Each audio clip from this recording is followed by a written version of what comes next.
चलते समय वो गिरने लगा है या उसके जो पैर हैं वो अंदर की ओर या बाहर की ओर मुड़ने लगे हैं, तो आप अश्वगंधा का प्रयोग कर सकते हैं। अश्वगंधा जो है बल्य होता है, भृंजन करने वाला होता है, और आप इसमें यहाँ पे कुक्कुटान त्वक जो अंडे का जो छिलका होता है उसकी भस्म आयुर्वेद में मिलती है, वो बहुत। डियर पेरेंट्स, हमने पहले बात करी थी रिकेट्स क्या होता है।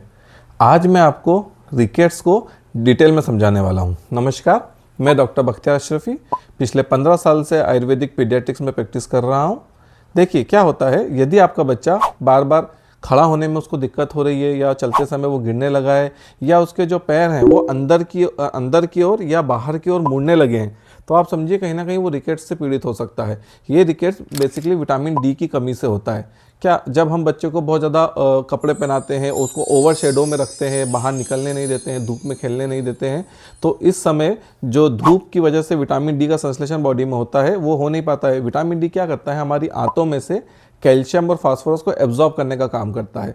जब विटामिन डी नहीं होता है तो कैल्शियम बोन से बाहर आने लगता है। तो कई बार आपको ये हो सकता है कि आप कैल्शियम की जांच कराएं और कैल्शियम ब्लड में नॉर्मल मिल जाए इनिशियल स्टेज में, क्योंकि वो बोन से बाहर ब्लड में आ रहा है, लेकिन जो बोन कैल्शियम डेंसिटी है वो हमेशा कम होने लगेगी। ऐसे में बच्चे को बार बार फ्रैक्चर भी हो सकता है। ये एक रिकेट्स मोटा मोटा आप समझ सकते हैं। यदि इस तरह के आपको कहीं भी लक्षण मिल रहे हैं तो आप अपने डॉक्टर से जरूर कंसल्ट करके उसका प्रॉपर ट्रीटमेंट कराएं।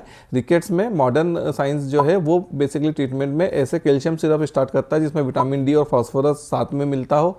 इसके अलावा डीवर्मिंग इसमें एक बड़ा इंपॉर्टेंट रोल करती है। बच्चा बहुत ज़्यादा मिट्टी वगैरह खाता है तो मिट्टी खाने से रिकेट्स नहीं होता है, परंतु रिकेट्स का एक लक्षण है कि मिट्टी खाना, उससे वर्म्स हो सकते हैं और अल्टीमेटली आयरन की भी कमी हो जाती है। तो इसमें डीवर्मिंग करना बहुत ज़रूरी होता है और विटामिन डी देना है। विटामिन डी आपको किस तरीके से देना है, विटामिन डी की 3 स्टेजेस होती है। एक तो सफिशिएंट विटामिन डी, एक होता है इनसफिशिएंसी, एक होता है डेफिशिएंसी। देखिए यदि 10 से 20, 0 से लेकर के 20 तक है तो वहाँ पर आपको क्या करना है, रिकेट्स के लिए विटामिन डी का इंजेक्शन लेना है। इंजेक्शन जो है वो IM जाएगा उसको, है ना, इंट्रामस्कुलर आपको इंजेक्शन देना रहेगा। यदि 20 से ऊपर है तो वहाँ पर आप उसका वीकली सेचेट आप स्टार्ट कर सकते हैं। 60,000 इंटरनेशनल यूनिट के सेचेट होते हैं, आप वो हफ्ते में एक बार दूध में या जूस में मिला करके भी दे सकते हैं।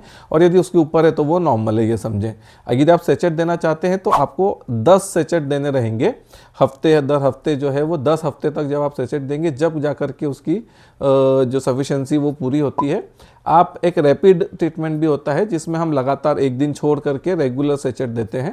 इसके अलावा जो न्यूबॉर्न्स होते हैं, जब बच्चा जैसे ही पैदा होगा तो आप सबसे पहले उसको विटामिन डी जरूर से स्टार्ट कर दें। थोड़ा बहुत मतभेद मल्टीविटामिन्स को लेकर के, कैल्शियम को लेकर के अलग अलग टेक्स्ट बुक में मिलता है, परंतु आपको कैल्शियम भी स्टार्ट करना चाहिए और विटामिन डी ये गाइडलाइन में है। 400 इंटरनेशनल यूनिट यदि आपका टर्म बेबी जो सामान्य वजन का सामान्य समय पर हुआ है तो आप स्टार्ट कर दें। यदि प्री टर्म है तो आप उसको थोड़ा सा कम 200 इंटरनेशनल यूनिट जो है वो स्टार्ट कर दें। मार्केट में आपको 800 इंटरनेशनल यूनिट और 400 IU के ड्रॉप्स मिल जाएंगे, आप उसको लेकर के स्टार्ट कर सकते हैं आपके डॉक्टर की सलाह के अनुसार।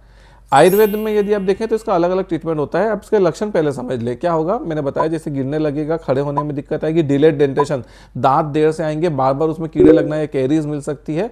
और एक महत्वपूर्ण लक्षण आपको मिलेगा, जो उसकी गर्दन से लेकर के छाती का जो हिस्सा है यहाँ पर ऐसा लगेगा रुद्राक्ष की माला बन जाएगी, ऐसे गोल गोल गोल गोल जो है माला जैसा लगेगा, जिसे रिकेट्स रोजेरी कहते हैं। सर बड़ा होने लग जाएगा, उसके फॉन्टेनेस वगैरह कैर्नियल आप देखेंगे तो वहाँ पर वो सॉफ्ट से मिलने लग जाएंगे और आगे तरफ और पीछे दोनों तरफ से वो बड़ा बड़ा सा जो है मिल सकता है। कुपोषण की वजह से इसमें आपको पेट फूला हुआ मिल सकता है, इस तरह की आपको चीज़ें मिल सकती है। इसका एक बहुत बड़ा ये सारी जो दवाएं हैं, इसके अलावा ट्रीटमेंट जो है वो धूप में रहना है। मैं पहले भी आपको बता चुका हूँ, जो धूप चाहिए हमें 10 से 2 या 3 बजे तक के बीच की धूप चाहिए। यदि आप सुबह सुबह और सिर्फ शाम शाम बाहर निकलते हैं तो वो धूप प्रॉपर नहीं होगी। और यदि वो बहुत ज़्यादा क्लोथिंग के साथ में, बहुत ज़्यादा कपड़ों के साथ में धूप में गया है तो भी वो धूप उसको यूवी रेस नहीं मिल पाएंगी और वो धूप भी फायदे की नहीं होगी। किसी ग्लास के अंदर है और बाहर से धूप आ रही है या छनी हुई धूप है तो वहाँ पर भी रिकेट्स में फ़ायदा नहीं होगा। आप उसे थोड़ा सा एक्सपोज्ड जो है बॉडी के साथ में धूप में जाने देंगे तो ही आपको रिकेट्स में फ़ायदा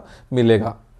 आयुर्वेद में यहाँ पर अलग अलग बहुत सारे ट्रीटमेंट साथ में दे सकते हैं। धूप और विटामिन डी के अलावा आप यहाँ पे अश्वगंधा का प्रयोग कर सकते हैं। अश्वगंधा जो है बल्य होता है, भृंजन करने वाला होता है और आप इसमें यहाँ पे कुक्कुटान त्वक जो अंडे का जो छिलका होता है उसकी भस्म आयुर्वेद में मिलती है, वो बहुत अच्छा इसमें रोल यूज़ करती है।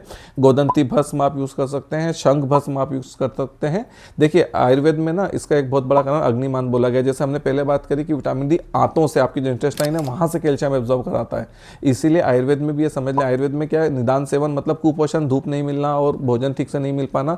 जो कुपोषण होता है वो आगे जाकर के शरीर को दुर्बल बनाता है, दुर्बल बनने से अग्निमांद होता है। अग्निमांद जो शरीर की जो धातु, जो पाचक अग्नि होती है, जब वो मंद हो जाती है तो आगे जाके धातु अग्नि को भी मंद कर देती है। धातु अग्नि में रस, रक्त, मांस, मेद और अस्थि, जब मेद तक की अग्नि मंद हो जाती है तो आगे जाकर के अस्थि और मज्जा भी ठीक से नहीं बनती है। तो इस तरह से आगे जाकर के अस्थियां भी खोखली होने लग जाती है, सॉफ्ट हो जाती हैं और वो दुर्बल हो जाती हैं और आगे जाके रिकेट्स होता है। तो यहाँ पर हमें अग्नि का ध्यान जरूर रखना है। आयुर्वेद में अधिकतर बीमारियों में आपको अग्नि का ध्यान जरूर देना है। तो अग्नि कुमार रस जैसे मैंने पहले बताया था आप दे सकते हैं, अग्नितुंडी वती दे सकते हैं, आप नॉर्मल हिंगवाष्टक चूर्ण का भी प्रयोग कर सकते हैं। आप आधा चम्मच से थोड़ा सा कम हिंगवाष्टक चूर्ण सुबह शाम बच्चे को खिला दे घी के साथ, तो उससे भी बहुत फायदा होने वाला है। इसके अलावा आप आयुर्वेद में स्नेहन जरूर से करें। स्नेहन के लिए मैंने पहले भी बताया था, आप महामाश तेल ले सकते हैं, इसके अलावा आप राज तेल ले सकते हैं, आप गंध तेल ले सकते हैं, आप बला अश्वगंधादी तेल, अश्वगंधादी तेल जो है वो इसमें बहुत फायदा करेगा। आप बला अश्वगंधादी तेल का ऊपर से और नीचे की ओर हल्का हल्का स्नेहन करें और भिंगन द्रव्य दें। च्यवनप्राश का सेवन बच्चे को डेली जरूर से कराएं, उससे भी बहुत आराम होने वाला है। आप इस तरह की जब एक प्रॉपर अप्रोच करेंगे तो आप धीरे धीरे रिकेट्स को हरा देंगे।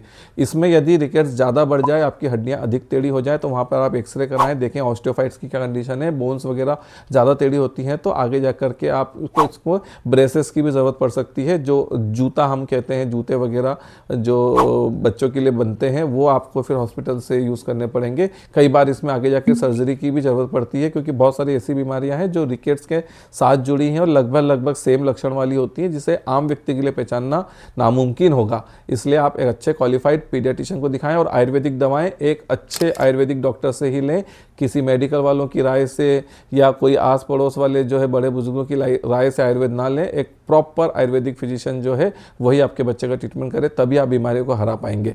इस तरह के मेरे साथ और भी वीडियोस के जुड़ने के लिए आप मेरे चैनल को सब्सक्राइब करें और कमेंट में बताएं आपका यदि रिकेट से जुड़ा हुआ कोई भी सवाल है तो मैं उसका जवाब जरूर से दूंगा। Thank you.